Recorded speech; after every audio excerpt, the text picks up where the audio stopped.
नमस्कार दोस्तों, आपका स्वागत है। आज की ये जो कहानी है वो प्रमोद जैन नाम के एक लेखक है, उन्होंने संकलित की हुई कहानियों में से ली गई है। दोस्तों, ये एक सच्ची कहानी है। उन्होंने ये कहा है कि उनकी मुलाकात एक इंसान से हुई थी दोस्तों, और वो जो इंसान था उसने ऐसे कहा है कि वो बचपन से ऊंचाई से बहुत ज़्यादा डरता था। जैसे बिल्डिंग से भी मतलब ऊपर ऐसे अगर नीचे देखे तो उसको लगता था कि मैं नीचे गिर जाऊँगा और इस दुनिया से चला जाऊँगा। तो इस तरीके से वो ऊँचाई से बहुत ज़्यादा डरते थे। और जब उन्होंने अपना पास्ट लाइफ रिग्रेशन किया दोस्तों, तब वो ये कहते हैं कि उन्होंने एक ऐसा जन्म देखा जहाँ पर वो एक मंदिर में मतलब जैसे फूल बेचते हैं लोग, वैसा वो काम करते थे एक मंदिर के बाहर, मतलब फूल बेचने का। और वो जो मंदिर था वो बहुत बड़ा मंदिर था और उसकी बहुत सारी सीढ़ियाँ थी। ये जब उस दुनिया में मतलब उस जीवन में ये एक बार जब उस सीढ़ियों से ऊपर जा रहे थे तब उनका पैर फिसल गया और वो सीढ़ियों से नीचे गिरे दोस्तों। और उसमें उनके सिर को बहुत ही ज़्यादा चोट लगी थी और इस वजह से बहुत ही ज़्यादा उनका सिर का खून बहा और उसके बाद वो इस दुनिया से चले गए। मतलब एक ऊंचाई से गिरने की वजह से उनकी मृत्यु हो गई थी।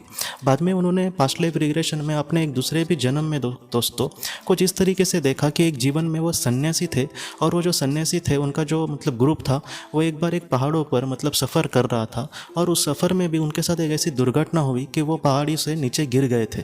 मतलब उस दोनों जन्म में जो भी उन्होंने पास्ट लाइफ रिग्रेशन में देखा, उनका मतलब जो उनकी जो मृत्यु थी वो ऊपर से नीचे गिरने के लिए वजह से हुई थी, ऊंचाई से गिरने की वजह से। इसलिए वो इस दुनिया से चले गए थे और उनकी आत्मा को उसका जो प्रभाव है दोस्तों वो अभी भी उनके ऊपर था, उनके आत्मा पर। इसलिए इस जीवन में भी वो ऊंचाई से डरते थे। लेकिन उन्होंने कहा है कि जैसे पास्ट लाइफ रिग्रेशन हुआ उसके बाद वो धीरे धीरे अपने आप को संभालते गए और अब वो मतलब उस पर कंट्रोल कर पाते हैं अपने डर पर। तो इस तरीके से ऐसी जो कहानियाँ होती है वो कहीं ना कहीं हमें यही सिखाती है कि हम मतलब बहुत सारे जीवन जीकर यहाँ पर आए होते हैं, तो उसका जो प्रभाव है कभी कभी वो मतलब बहुत ज़्यादा असर करता है हमारी वर्तमान जीवन को भी। इसलिए जितना हो सके अपने आप पर दोस्तों हमेशा ही पास्ट लाइफ रिग्रेशन सबको करने मिलेगा और इसका जवाब मिलेगा। ऐसा हर एक इंसान के साथ नहीं होता, लेकिन ऐसे वक्त में थोड़ा सा ध्यान करना, प्रार्थना करना या फिर अपने आप पर कंट्रोल करना, इस तरीके से हम अपने जीवन में आगे बढ़ सकते हैं दोस्तों।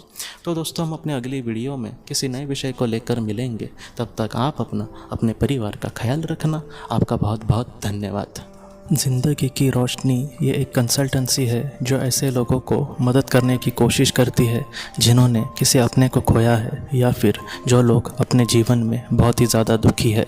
जो लोग इस संस्था के साथ जुड़ेंगे उन्हें पास्ट लाइफ रिग्रेशन की ऑडियो, ध्यान करने के लिए 5 ऑडियो, 10 ऑडियो बुक्स और उसके साथ साथ PDF किताबें, मतलब ऐसी किताबें जो मोबाइल या फिर लैपटॉप या फिर कंप्यूटर पर आप पढ़ सकते हैं, ऐसी किताबें उन्हें ईमेल पर या फिर व्हाट्सएप पर भेजी जाएंगी।